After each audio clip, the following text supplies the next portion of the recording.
So every time I start channeling or clearing my energy field, there is information that wants to come in, but I never know what it is until I actually tap into it. So that's what I'm gonna do today, and I apologize for the dogs barking on the background. So let me see what wants to come in today. Let's see. So yeah, it has to do with the divine feminine energy. So what they are telling me is that for a very long time, women have been considered weak, and we are perceived as not enough, not only by men but also by ourselves. And the reason for this is because it has to do a lot with physical strength, because we live in a human world and we live in a, tangible existence or planet. We believe that women are not strong enough to handle life. um, and by this, life meaning physical work and physical endurance, okay? But the thing is, what men don't realize is that inside them, inside men, there is also feminine energy. And inside women, there is masculine energy. And what we all fail to realize is that we are not our physical bodies. We are actually energy, all of us. We are divine energy, or just energy if you don't like the word divine, living inside a physical body. So when you think about energy, think light, literal light, like whatever, when you go into a room and you switch on the light, whatever comes into the bulb, think about that when you think about yourself, because that's what we all are. And so, depending on which country you are from and depending on your language, light, the word light, can have connotations either masculine or feminine. In Spanish, light is feminine. I don't know about the other languages, but I think in English it's neutral, right? It doesn't have a gender. And so that's how we are as well. We don't have a gender in the bigger scope of things. We don't exist as only a woman or only a man. Our essence carries both energies. And what does that mean? So energy doesn't work or is not the same as physicality, right? As I was saying, in a human perspective or in a human reality, it's really easy to differentiate a woman from a man because of our physical attributes, right? But when it comes to light, it isn't that easy. Light has many connotations, I guess. It has many elements to it. So our essence as light beings is neutral and at the same time is both. And how can this be? Because if you have ever heard, or if we talk about the yin and yang energy, which is that, opposites can be opposites, dark and light, or feminine and masculine, both currents, both energies come together and become one. Okay? And so that's how we are. We all are complete. We all are whole. We all are both energies. But as humans, we don't see that and we don't understand that. And so when you tell a man, connect with your feminine energy, they go, hello, no, they automatically go thinking that they are not gay, right? Like, I can do that, I'm not gay. But it doesn't have anything, feminine energy has nothing to do with being gay or not. Like, if you are a musician or play any instrument, that ability or that kind of inspiration that drives you to play an instrument, that's feminine energy. That's your feminine energy. If you are a painter or an artist of any kind, whether it's with acrylic, watercolor, sculpture, you create earrings, you design clothes, right? Like, all those are expressions of art. That's feminine energy. If you are a cook and you cook, and most of men, well, obviously, if you're a cook, you cook. But if you prepare delicious food, that expression of the cooking is feminine energy and has nothing to do with the role that women play in society, because back home most women are the ones that cook. Ironically, the most famous chefs or the most well known are men. Why? Because that's the way they have found to express that feminine energy. If you are a man and you feel the need to protect your partner, you might think that the protective instinct in you is very masculine, right? Because it's like, I want, like I protect, I am the one. But it's not. It's actually a feminine part of the energy. Why? Because women are more naturally nurturing, right? Like they are the ones who are always taking care of the kids, taking care of the house, taking care, they have these innate protective instincts. That's feminine energy. And men are very, they have tendency to feel the need to protect. And that's also very natural part of masculine energy. So you see, it's a very fine line in some aspects. The difference between female and male energies, because when we are completely balanced in both currents, they kind of merge. And light, as I was saying before, in its fullest expression, does not care about which aspect is female or which aspect is male. And so when it comes to male energy, if you are a woman, and I'm just trying to invert the roles of how the energy expresses itself through us, but it's just it applies also, like these qualities or these descriptions are also in men, right? But it just feels like sometimes some things are more female and some more female. So I'm just trying to show you the inverse correlation of this energy. So if you're a woman and you are very methodic and very structured and very responsible, and you are very determined and you plan a lot, you think a lot, you analyze a lot, that's fully 100% male energy. So you see, in our day-to-day lives, we are all the time using both. And that doesn't, if you're a guy, if you are creative and if you like beauty, if you admire beauty because you see women and you go like, oh my god, they are so beautiful, that doesn't make you gay, right? And you are admiring something that is beautiful. That admiring, that appreciation of beauty is completely a female energy. And men are the ones who are the most visual, right, in most cases. um, and so when you appreciate good things in life, when you let your creative side, explore, when you let go, whatever gender you are, and you relax completely in the moment, that's female energy. And so female energy is anything but weak. It's really empowering, it's really freeing, it's really easy, and at the same time it's also vulnerable and soft and beautiful, right? Like is sensual, is expansive. So it's not weak at all. And male energy doesn't have to be aggressive or possessive at all. It can be very much how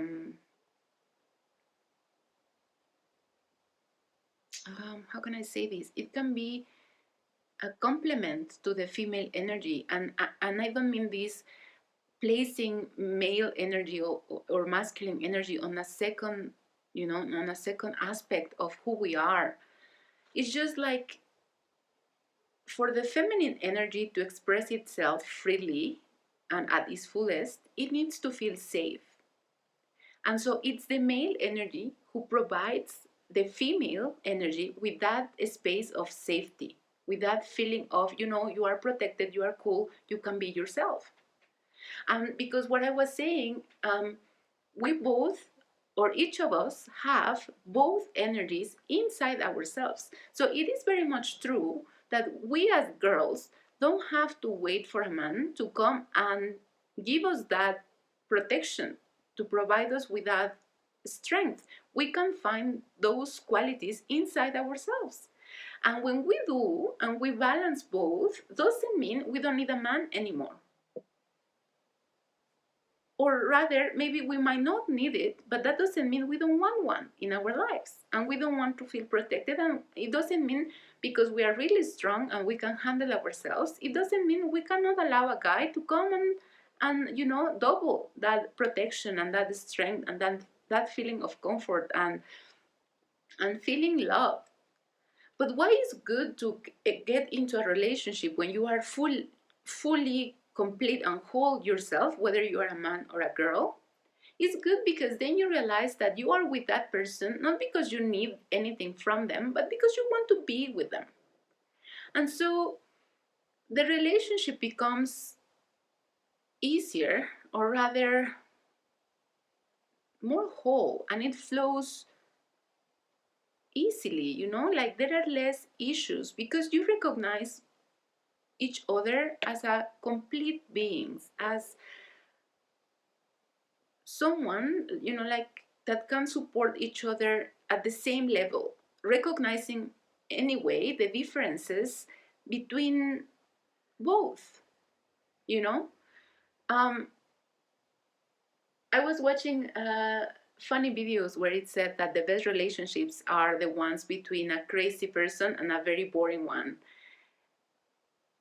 And it's the same with these female and male energies, like why? Because the boring one will be excited when the crazy one comes in and just goes having fun around him or her, and then that fun is contagious. But then there is so much active energy in the crazy person that needs to settle, and that's the role of the boring person, right? So they complement each other perfectly, and that's why I don't know if it's, I was thinking back at my relationships, and yeah, maybe it's true, there were aspects of my partners that were sometimes the boring side and sometimes the exciting side. And in most of the relationships or most of the cases, I was the boring one, like I always want to stay at home and I want to read and I want to go be indoors. And but then it worked. At the time, it worked, right?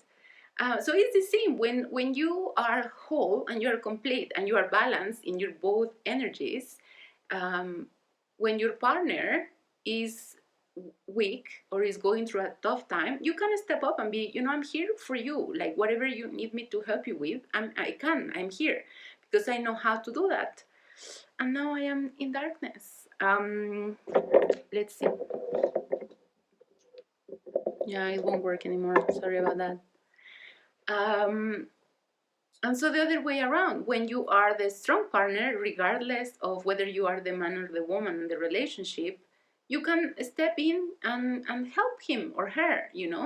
So that's why it's important that we come into a relationship as recognizing ourselves as whole beings, because we also sometimes go around life thinking that we have to get our energy from somewhere, from something outside. But what we don't realize is that wholeness, that completion of who we are, has to come from inside. We don't have to go find it somewhere, or purchase it somewhere, or acquire it from somewhere outside. What we need to do is to go inwards and find where inside ourselves is that energy, is that completion. Where or what can I do to feel even more like myself, to feel more fully, to go and fish those pieces of me that I might not be aware of, or that I might be lacking, which is just in me. It just means I haven't found them yet, but they are inside me. Um, so yeah, I guess that's what I wanted to say. And what else? So with this divine feminine and divine masculine um, approach, there is a movie. It's a very old movie. It's called The Fifth Element. It's a sci-fi movie, and I mean, I don't know if it's good or bad, but I like it, and might look a bit like, okay, this is fake. But if you pay attention to the movie and more towards the end of the movie, you will see that there is a part, and you will know what I mean if you watch it, where if you see beyond of what's in the screen, you will realize how powerful and how powerful is the completion or the coming together of both energies, and how you need the love of the female energy, the vulnerability and the softness of the female, together with the strength and protection of the masculine for the world to thrive, for yourself to thrive, and to expand and to express yourself fully. So I think there has been, or currently there is this gender fight, this fight between who is better, man or women. um, but the truth is both are great. Both expressions are amazing. Each of us have our own unique qualities, our own unique gifts. We both, with our differences in the way we think, in the way we express ourselves into the world, in the way we relate to others, in the way we even look physically. Our differences is what makes us special and unique and amazing and perfect for each other. It's not about who is better or who is worst. We both are the best and we both are the strongest. And for a world to coexist in harmony and to thrive, for the entire planet to thrive, we need both energies. We need the softness and the strength and the beauty of the female, and the protection and determination and planning and structure of the male. So we both have our roles. We don't have to fight to see who can do it better. We need both energies to do it better, to do it the best we can do it. So stop fighting, guys. Um, it's okay, it doesn't matter who is best, who is not, who is the worst. Like, we both have our flaws. We both genders have things to work on. We have both been affected by the way the world was developed, by the beliefs that we were raised into, by the crazy thoughts that our parents or ancestors had. It's okay. It was not their fault. That's how the world was back then. It's not our fault. That's how the world is now. But it is our responsibility, and it is within our reach to be able to do something to improve the situation and to prove this war between genders. Yeah, like, let's do something to finish that off, because it's not helpful for either of us. We waste too much energy trying to prove that women are better than men, and men trying to dismiss our feelings or our expression. Why? Because when we say I am better than you, I don't say it, and it will never, like that statement will never come from a place of love and compassion and seeing each other the way we are. So, seeing each other fully. So when we are balanced and aligned with our being, the light being I was talking about at the beginning, and we start to identify less and less with our physical body, we don't struggle. We don't need to prove to anyone we are better than, because we don't care about being better than. We're okay being the way we are, and we recognize the strengths in the other, and we see their potential, and we see that the same way there are bad things in me, there are bad things in you, and that's just how it is. And we are in a place where there are extremes and where there are contrasts, and where differences exist, but but again, those differences just make us more exciting to deal with, like yeah, it makes us unique, different, special, and so yeah, there is no need to fight. We can embrace each other as an equal energy being, appreciating our differences and our similarities, and build on each other's strengths. And that's how we will build a better world. And yeah, now that is all I can say. So, see you guys.